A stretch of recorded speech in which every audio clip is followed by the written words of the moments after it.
What if we listen to our bodies more? What if our body is actually trying to tell us what it needs during menopause, but we're just not listening? Is your body screaming at you? And the way it's screaming is with hot flashes and night sweats and gaining weight? Our body is actually telling us in menopause, hey, I can't handle this stuff anymore. My hormones are changing. I'm changing, and you need to change with me. Small choices, small changes can make huge impacts. If we really listen and focus, our body will guide us. Hi there, and welcome to today's episode of the Menopause Mindshift Self-Love Podcast. I am your host, the Menopause Queen, Lisa R. Triggs. And if you missed my last episode, I have some great news to announce, which is that I am now a certified menopause coach. So I'm very excited about that. So I can add that to my list of Menopause Queen, Menopause Mindset Expert, podcast host, best-selling author, motivational speaker, and now certified menopause coach. So I'm so excited to be able to be of service to everyone now with this coaching certification. So what is this podcast about? And I've got to be honest, I have trouble defining it down to one line. At first, we were shifting the way women do menopause, and that is what I really, really want to be able to do. But I'm also inspiring women to unleash their inner queen during menopause. I want you to write your own story and define your own journey. So these are all things that I want you to be able to uh, get out of this podcast and get out of your life or get more from your life. So, that being said, let's start with today's episode. What if we listen to our bodies more? What if our body is actually trying to tell us what it needs during menopause, but we're just not listening? The reason I say that is because what have you changed during menopause? Have we just accepted the fact that you're having a bunch of symptoms, but you're still leading your life the same way? You haven't made any adjustments at all to your sleep routine, your diet, your exercise, even your mental state, emotional, all that stuff. So, what if your body is trying to actually tell you something during menopause and it's screaming, hey, hey, no, I can't eat that anymore. I can't process that the same way.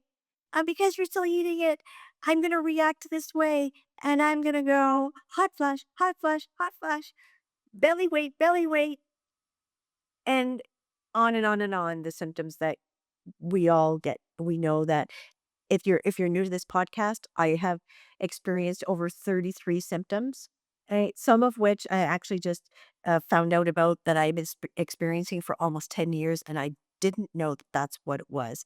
So shame on me for not knowing my body well enough. I thought that that's just the way my body was and didn't realize that something else was going on. And that was prolapse. There, I've said it. I did not know that I had prolapse for a good 8 years. Listening to your body and listening to your body's needs. What if your body is trying to tell you something?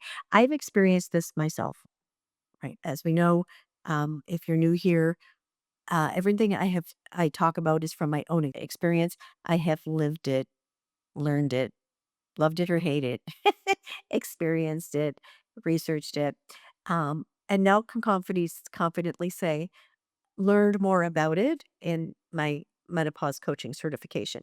The course I took reified and solidified the fact that mindset makes a huge difference, along with moving your body and um, what you're putting in your body. I don't like the word diet, but I want to say how we're feeding it and so forth.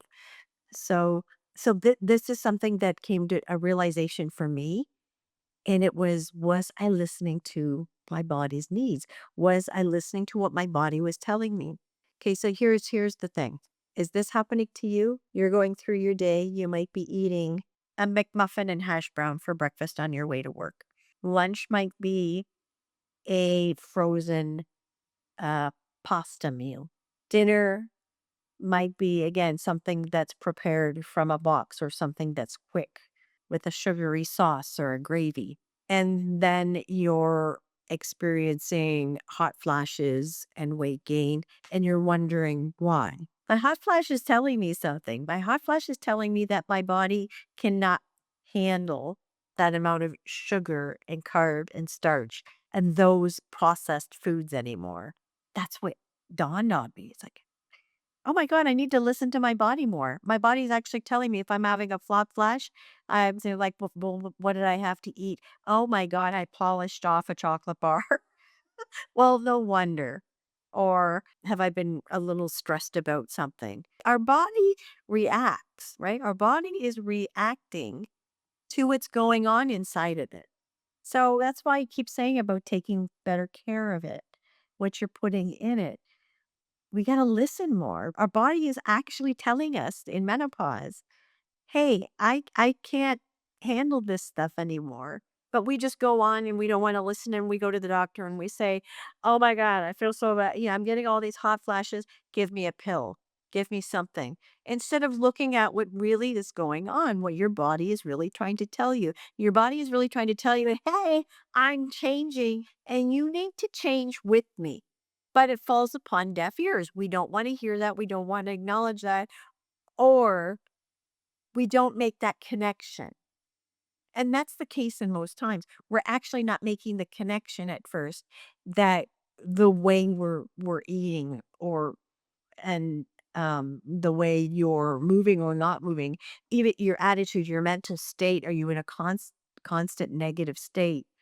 Are you unhappy with your work, your job? Is that stressing you out even more? All these things, right? They affect us internally. They affect us inside. They affect us in our body. And then our body responds to that.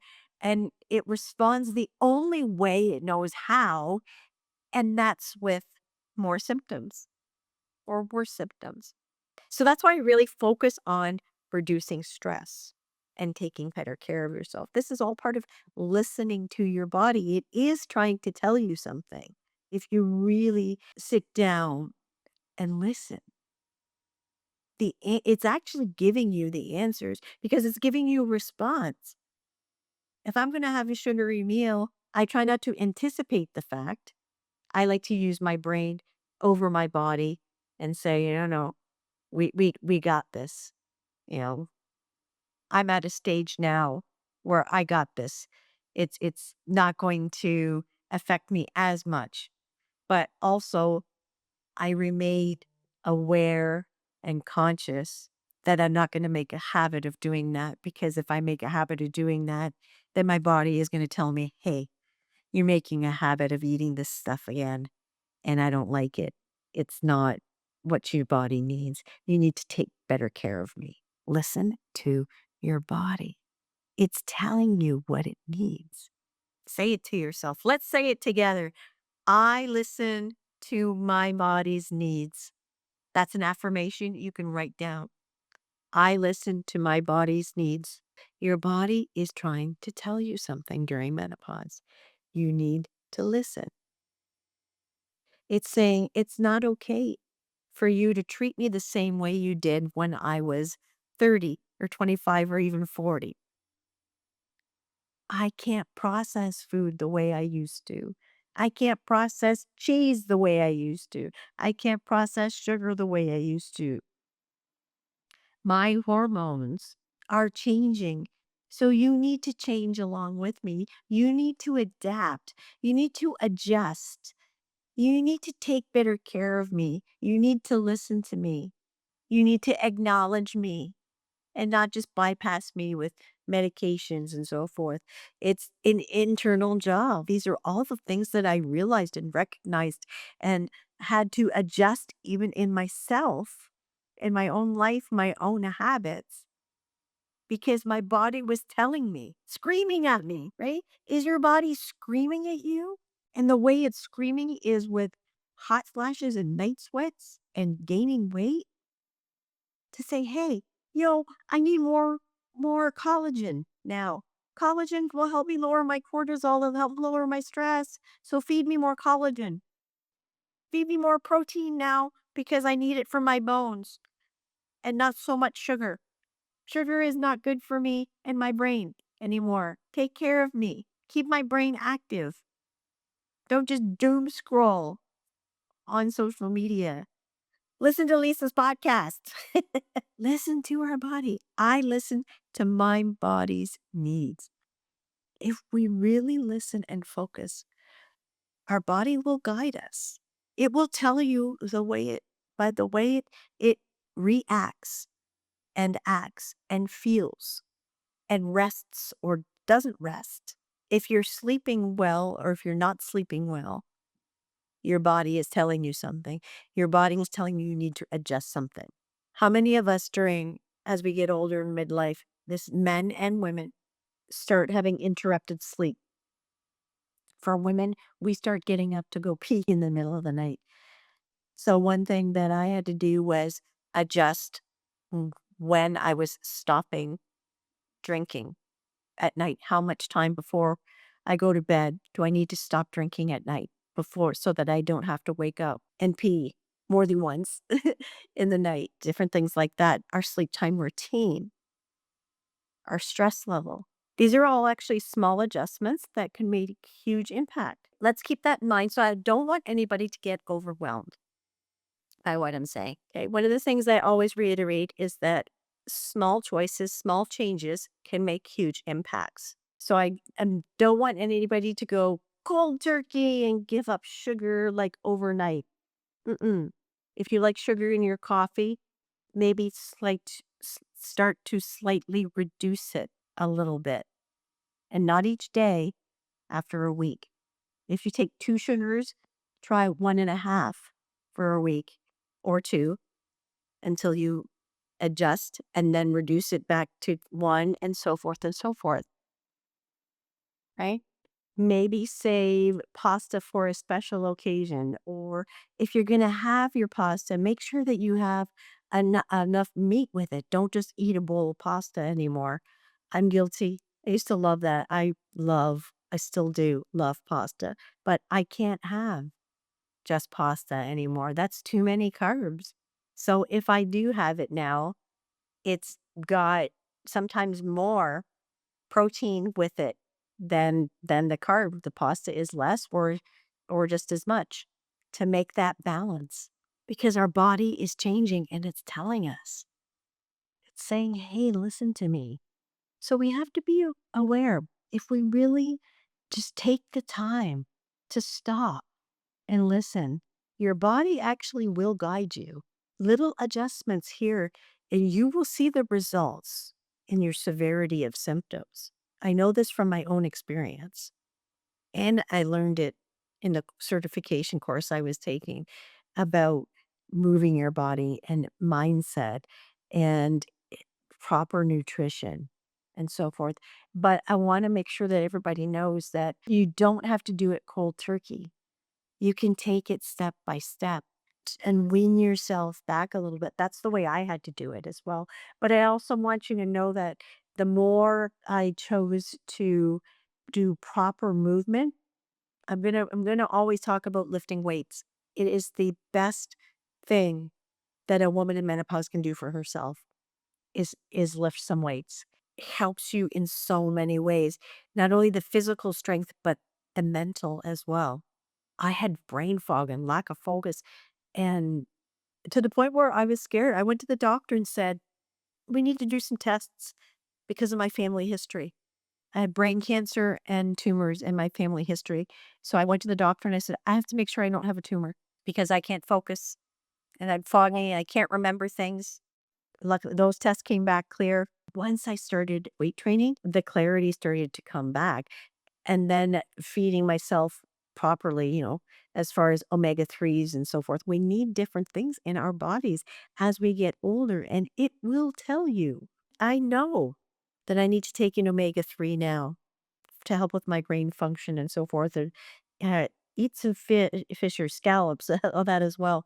Eat more protein to help with my cognitive. And my message is always mindset focused because it's a mind shift. I call it centering. So I have 8 core practices that I live my life by, and one is centering. right? If you've not heard me talk about my 8 core elements or my 8 core practices that I now live my life by, they are move, write, listen, unleash, which is release what no longer serves, listen, affirm, and love. Centering. Instead of meditation, I call it centering. Centering yourself, taking the time to calm. That calmness allowed you to collect yourself. It reduces your body's stress during this time of just stillness. The best time to really do this is before you go to bed, because I know people are busy. We're busy with our lives. We're busy during the day. We're busy in the morning. So to end your day with that 10, 15 minutes of quietness or listening to something as you're falling asleep is one of the best ways to reduce the stress of the day and improve your sleep, and in turn can help improve your menopause symptoms, right? Because you're calming your body, you're doing that thing. So that's what I want to leave you with today is there are so many little things that you can do, minor adjustments that your body will respond to in a positive way if you just listen to it. Okay. So the statement I want to leave you with today is going back to I listened to my body's needs. Thank you so much for joining me for today's episode of the Menopause Mindshift Self-Love Podcast. Again, I'm your host, the Menopause Queen, Lisa R. Triggs. Take time for self-love. Thank you so much. Bye for now.